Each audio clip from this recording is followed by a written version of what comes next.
తనకు తెలిసిన మాస్టర్ ఆటను బయటకు తీసుకొచ్చాడు. వ్యవస్థలను మేనేజ్ చేయడం,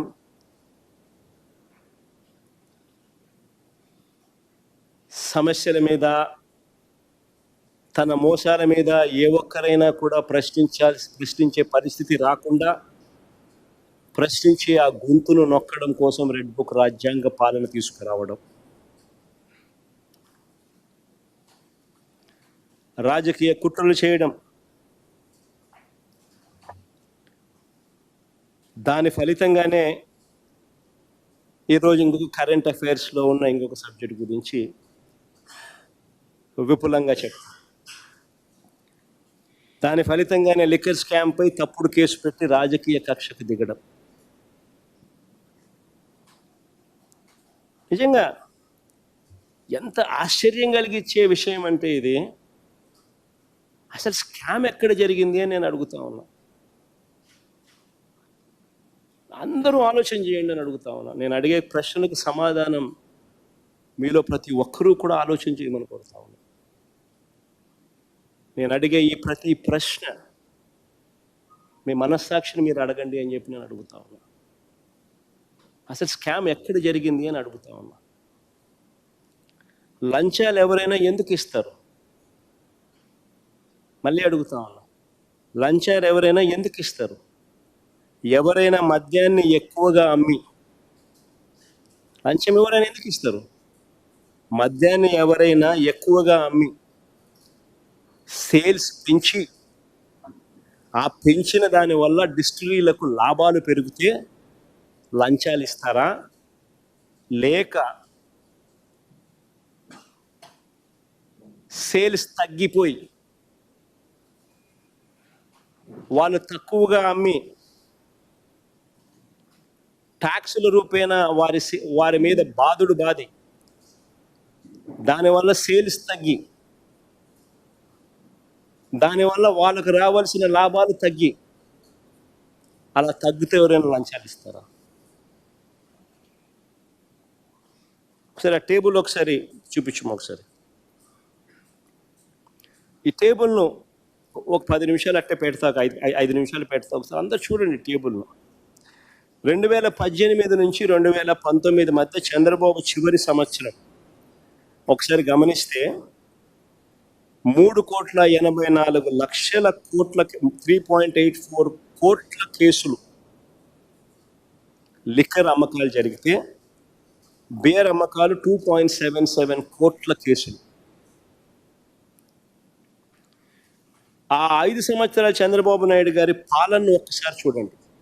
2014 నుంచి 2019 దాకా లిక్కర్ సేల్స్ ఎలా ప్రతి సంవత్సరం పెంచుకుంటూ పోయాడో ఒక్కసారి గమనించండి.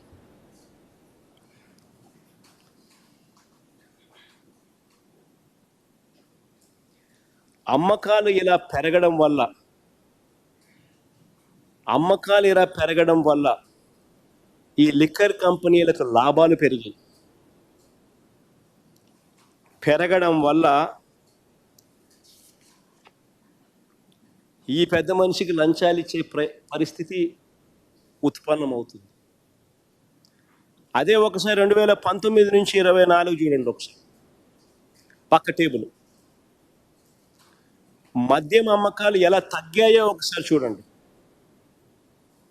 మామూలుగా ప్రతి సంవత్సరం చంద్రబాబు నాయుడు గారి హయాంలో ప్రతి సంవత్సరం ఇంతకు ముందు సంవత్సరం కన్నా 15% పెరుగుతూ పోతూ ఉంటే వైఎస్ఆర్సీపీ హయాంలో ఆయన చివరి సంవత్సరంలో ఉన్న లిక్కర్ కూడా వైఎస్ఆర్సీపీ చివరి సంవత్సరంలో కూడా లేదు. పెరగాల్సింది పోయి ఎలా తగ్గిందో చూడండి ఒకసారి. లిక్కర్ సేల్స్ తగ్గాయి. ఎందుకు తగ్గాయి? ట్యాక్సులు బాధం. లిక్కర్ కంపెనీలకు లాభాలు ఇవ్వలేదు, లిక్కర్ కంపెనీలకు లాభాలు రాలేదు, గవర్నమెంట్కి ఆదాయం పెరిగింది. లిక్కర్ సేల్స్ ఎందుకు తగ్గాయి? ట్యాక్సులు పెంచి లిక్కర్ సేల్స్ను తగ్గించి తద్వారా లిక్కర్ కంపెనీల డిస్టిలరీలకు సంబంధించిన లాభాలు తగ్గాయి.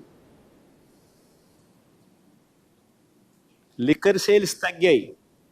ట్యాక్సులు పెంచి లిక్కర్ సేల్స్ను తగ్గించి తద్వారా లిక్కర్ కంపెనీల డిస్టిలరీల లాభాలు తగ్గించి రాష్ట్రానికి ఆదాయాలు తీసుకొచ్చాం. మద్యం తాగించడం తగ్గడం వల్ల ప్రజల ఆరోగ్యం కూడా కాపాడారు. మద్యం తాగడం తగ్గించడం వల్ల ప్రజల ఆరోగ్యానికి కూడా మేలు చేశాం. ఆదాయాలు ఒకసారి చూడండి. ఆదాయాలకు వైపున రాష్ట్ర ఖజానాకు ఆదాయాలు పెరిగి ఒక కేసు మీద వైఎస్ఆర్సీపీ ప్రభుత్వ హయాంలో ఒక కేసు మీద రాష్ట్ర ప్రభుత్వానికి వచ్చిన ఆదాయం ఎంత అని చూస్తే 5,649 రూపాయలు ఒక కేసు మీద రాష్ట్ర ప్రభుత్వానికి వచ్చిన ఆదాయం వైఎస్ఆర్సీపీ హయాంలో. అదే చంద్రబాబు హయాంలో ఒక కేసు మీద రాష్ట్ర ప్రభుత్వానికి వచ్చిన ఆదాయం కేవలం 2,600 రూపాయలు. తేడా చూడండి.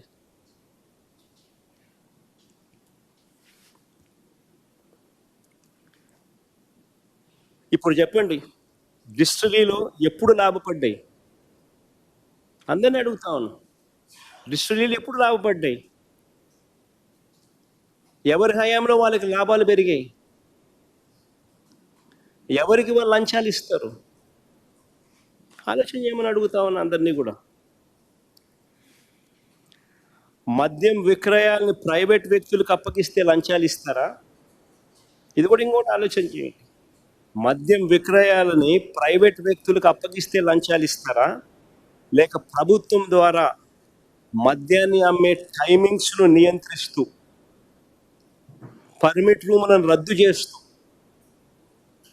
43,000 బెల్ట్ షాపులను మూసేయిస్తూ మద్యం దుకాణాలను 33% తగ్గిస్తూ నిర్ణయాలు తీసుకుంటే లంచాలు ఇస్తారు? ఆలోచన చేయమని అడుగుతా ఉన్నా. ఎవరికి లంచాలు ఇస్తారు?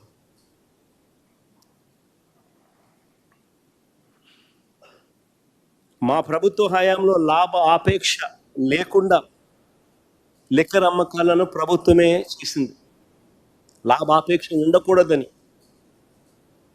కానీ గతంలో ఎప్పుడూ కూడా చంద్రబాబు గారు లిక్కర్ వ్యాపారం అంతా మొత్తం తన ప్రైవేట్ మాఫియా చేతిలో పెట్టి నడిపించాడు. షాపుల కోసం ఇతరులు ఎవరూ కూడా దరఖాస్తు చేయొద్దని బెదిరింపులకు దిగారు. అవునా కాదా? ఆలోచన చేయమని అడుగుతున్నాను. లిక్కర్ షాపుల్లో మన దరఖాస్తులు పిలిచినారు. ఏ రకంగా జరిగాయి? మంత్రులు, ఎమ్మెల్యేలు, పోలీసులు ఏ రకంగా బెదిరించారు? మనం అందరం చూసాం. ఎవరు షాప్ పెట్టినా కానీ 30% కమిషన్ వాళ్ళకి ఇచ్చేలా గేమ్ ప్లాన్ చేశారు. ప్రతి లిక్కర్ షాప్కు పర్మిట్ రూమ్ పెట్టారు. ప్రతి ఊళ్ళో, ప్రతి వీధి చివర, ప్రతి గుడి చివర, ప్రతి బడి పక్కనే లెఫ్ట్, రైట్, సెంటర్ బెల్ట్ షాపులు కనిపిస్తూ ఉన్నాయి. ఈ షాపులు ఏ టైంలో అయినా అందుబాటులో ఉన్నాయి. తెల్లవారుజామున 5 గంటలకు పోయిన మందు షాప్ తెరిచి ఉంటుంది. అర్ధరాత్రి 12 దాటిన తర్వాత కూడా మందు షాప్ తెరిచి ఉంటుంది. మందు డోర్ డెలివరీ చేస్తూ ఉన్నారు. బియ్యం డోర్ డెలివరీ చేయడంలా ఆపేసినారు, కానీ మందు డోర్ డెలివరీ చేస్తూ ఉన్నారు.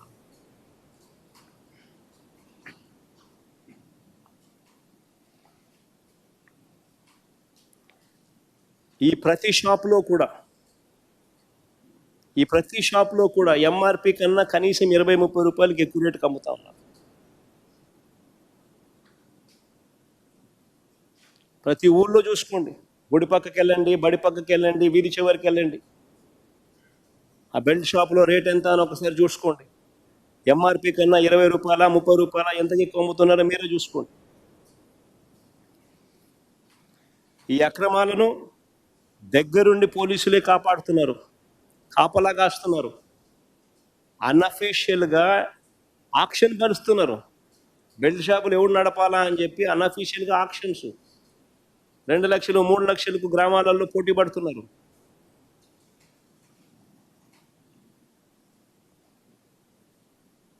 ₹20 ₹30 ఎంఆర్పి కన్నా ఎక్కువ రేటుకి అమ్ముతున్నారు. దగ్గరుండి పోలీసులు అమ్మిస్తున్నారు.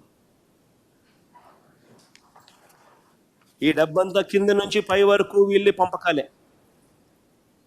ఒకవైపున ఈ పంపకాలు ఇలా మాదిరిగానే పంపకాలు పంచుకోవడమే కాకుండా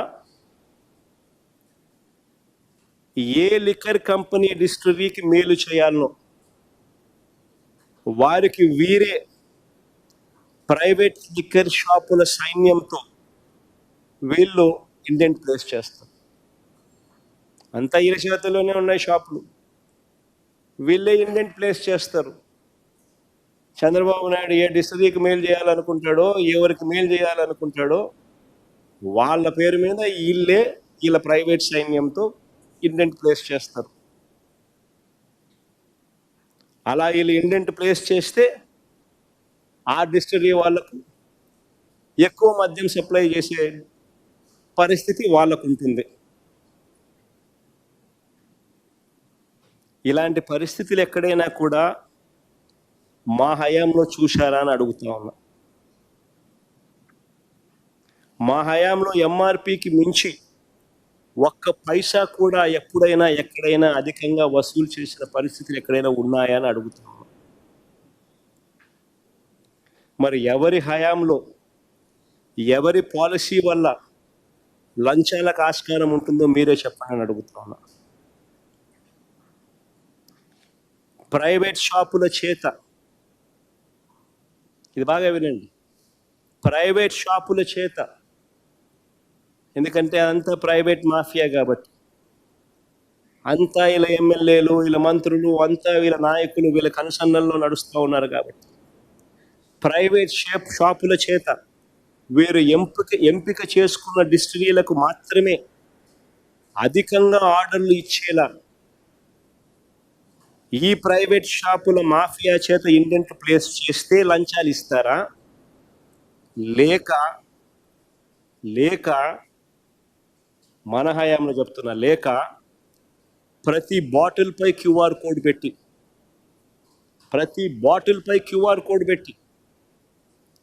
ఆ బాటిల్ పైన ఉన్న QR కోడ్ అమ్మేటప్పుడు స్కాన్ చేసి డైనమిక్గా ఆటోమేటిక్ అప్లోడింగ్, బాటిల్ మీద QR కోడ్ పెట్టి బాటిల్ అమ్మేటప్పుడు QR కోడ్ స్కాన్ చేసి ఆటోమేటిక్గా డైనమిక్గా అప్లోడ్ అయ్యేట్టుగా ఆ QR కోడ్ అమ్మకాల ఆధారంగా ఎవరికి ఎంత అమ్ముడుపోతే ఆ డిస్ట్రిక్ట్లకు ట్రాన్స్పరెంట్గా పారదర్శకంగా వాళ్ళకు ఆర్డర్లు ఇస్తే అది స్కామా? ఆలోచన చేయమని అడుగుతా ఉన్నా నేను. చంద్రబాబు నాయుడు గారి హయాంలో ఈ పారదర్శకత లేకపోవడం వల్ల ప్రైవేట్ షాపుల మాఫియాతో ఆయనకు సంబంధించిన ఆయన ఎవరికైతే మేలు చేయాలనుకుంటాడో, ఎవరి వల్ల లాభపడాలనుకుంటాడో వాళ్ళకు మాత్రమే ఆర్డర్లు ప్రైవేట్ షాపుల ద్వారా ఇండెంట్ ప్లేస్ చేయడం వల్ల 2014 నుంచి 19 మధ్యలో చంద్రబాబు నాయుడు గారి హయాంలో 5 డిస్టిలరీలు ఏకంగా 69% మద్యం తయారీ ఆర్డర్లు ఇచ్చాయి. Between 2015 and 19,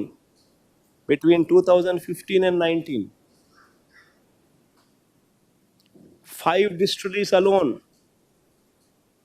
captured 69% of Madhyam Tayari.